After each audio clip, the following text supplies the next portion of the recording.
Hi, everybody. I just wanted to send you a few blurbs since we kind of ran out of time due to our really good discussion happening last night. So this is, in short, a wrap-up of Monday night. So I want to kind of walk you through some key concepts and some things that we talked about. So last night we had an opportunity to do a chair chat. Thank you to Ashley for that wonderful chair chat. And Alyssa, thank you for your flexibility. We're going to actually have 3 chair chat presentations next week because our night kind of was really jam-packed last night. I hope all of you enjoyed Mr. Ajayi and his valuable information for the Black Lives Matter activism and his life as an activism. And I really appreciate how you threaded a lot of what he had to say into our discussions. I know I could sit and listen to him all day, and many of you had made that comment as well. I'm glad that he had the opportunity to come talk to us and hopefully provide some insight for you on the topics that we've been talking about. Also, we did our Socratic Seminar last night. As we kind of debriefed, which I wish we would have had more time to debrief, Socratic Seminars really give kids a way to dig deeply into literature. I noticed that many of you had made comments in terms of the preparation it took to actually prepare for this event. Or for this discussion, you know, you had to really rely on other sources. You had to dig up evidence. You're really getting into the book. You're annotating things. You're writing down notes. You're critically thinking about the pieces that you're pulling in together to actually formulate and answer the question. And if you step back and look at yourself as what you did as a participant and how you can transform that into your own classrooms, Socratic Seminar provides a very powerful tool that doesn't always have to end up with writing. Sometimes writing and journaling and things like those kind of traditional outlets are ways that we get bogged down as that's kind of our default or our go-to. I appreciate the Socratic Seminar structure just because it gets kids really in depth into the reading, and comprehension tends to strengthen for all students, especially those that may not have always come to grips with the material or may still grapple with concepts. They can listen to their peers and how they discuss it and different perspectives that are in it, and everybody walks away with a stronger understanding of topics. Also, at the very end of the night, you handed me a Post-it note at the very end that gave your top 2 choices for your Lit Circle groups. I really, even in my own classroom, I really desperately tried to give you your first choices. Hopefully, that all happened, and I was able to share those postings with you earlier today on Slack, and then they are also under week 4 if you're looking to see what list and what group and what book and everything that you're into, so you can get that arranged sooner rather than later for this week.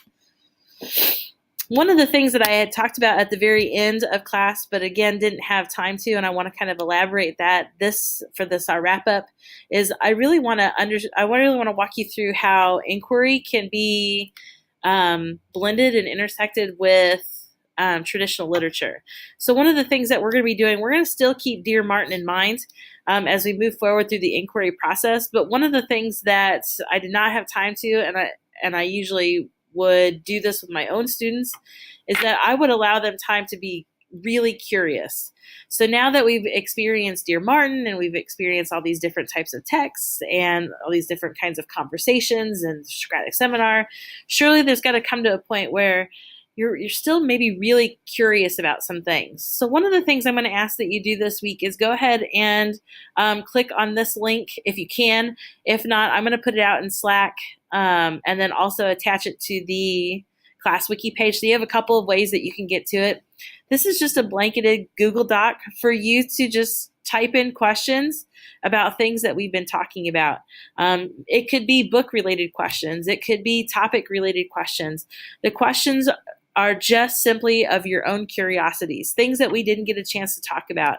And I would love to see a really long, healthy list of questions by the time we meet again, so that we can kind of peel back what inquiry and the inquiry process and what that looks like. But we need questions in order to start that off in the first place. So I know that this is kind of a heavy week for us this week because we're kind of switching gears. But if you can take some time to get really curious, I would love to know your questions on this Google Doc.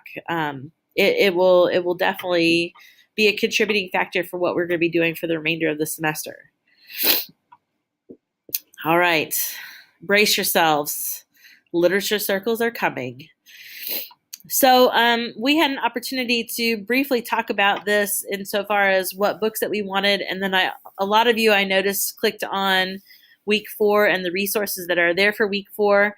I want to kind of coach you through what this week is going to look like for you and how to collaboratively talk to each other. So the groups, as I said before, are posted on our class wiki, and I also posted them on Slack. So you'll know exactly what book that you're working with, and then also the group that you're working with. At this point, now knowing those things, it's important that you network with each other to make sure that these roles and things are fair. So if you click on week 4, you're going to see and scroll down into literature circle roles.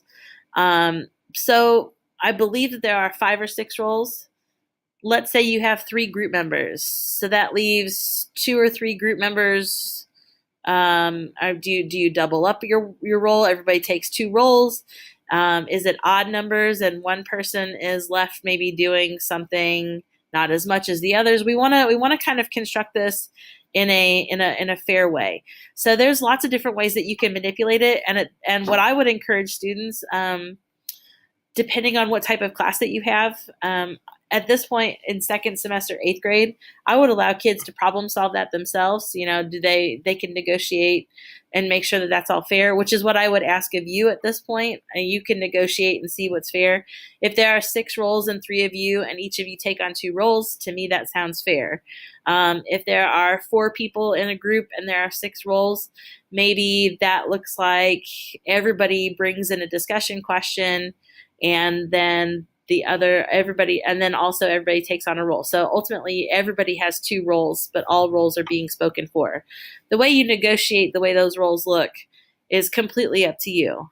If I were speaking practically in a classroom, I would probably say that might be your decision, because you at the time would know your kids and how to structure that. But I know you, and I know that you are perfectly capable of structuring your own schedule insofar as how that would look.